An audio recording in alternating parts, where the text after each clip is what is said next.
out of all of the graven images of the modern-day era, for example, Statue of Liberty, the American flag, Mount Rushmore, the Great Pyramids, the Sphinx of Egypt, etc., there is one graven image that has become regarded as the most worshipped and revered images that practically everyone in the world bows down to. That is, the image of the globe. The globe is in every classroom. The globe is on every textbook worldwide. The globe is in the conscience of every human on the face of the earth. Yet, the globe is an idol, a graven image, a figment of our imagination. Yet, while the globe remains unproven, its existence is unquestioned. Practically, everyone believes in the globe. No one has ever seen it. No one has ever proven it. Yet, everyone believes it. I know what you are thinking. NASA proved that we live on a globe years ago. Oh yeah, NASA, a governmental space agency, created by kings and men, loyal to the worship of Baphomet. Let's just say, if the kings of old made gods for their people to worship, what makes us so sure that they would not do that today? The truth is, every image of the globe from space has been computer-generated and artistically rendered.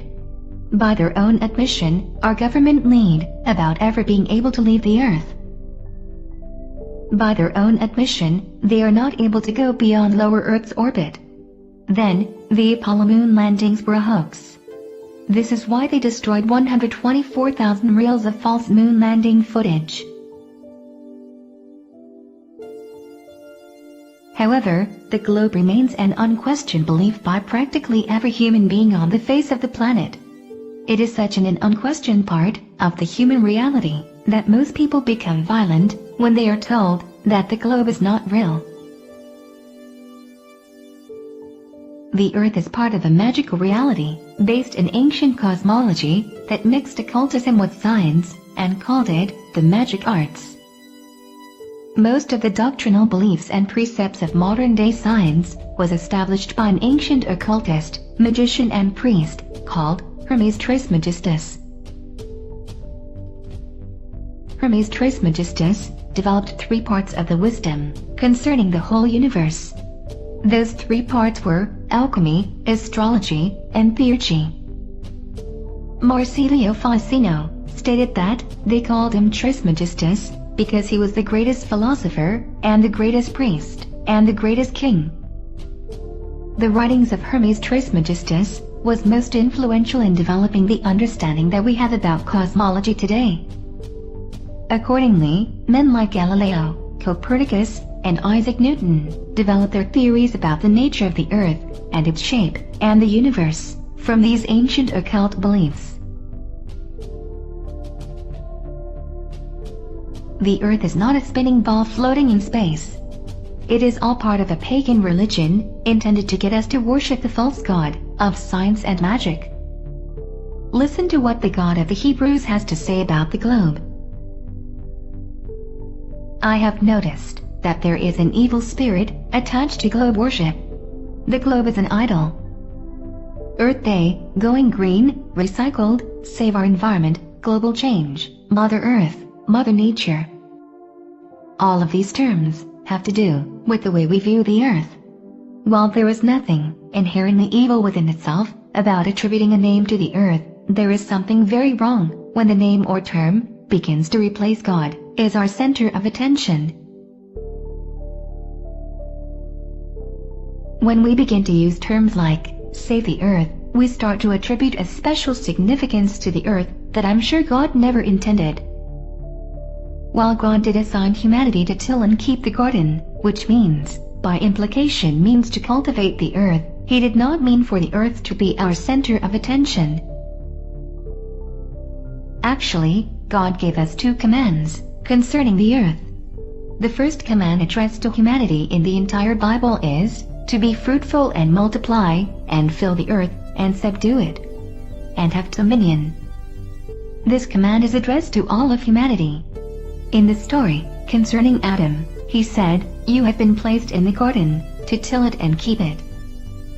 Yet nowhere in the Bible does he tell mankind to save the earth, or even commemorate the earth with special days.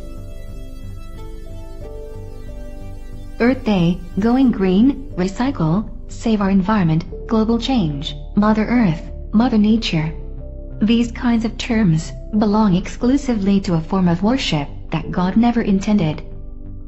We worship what we focus on. Today's society constantly focuses on the earth. The UN summits often discuss the climate and our carbon footprint. The UN logo is one of the earth.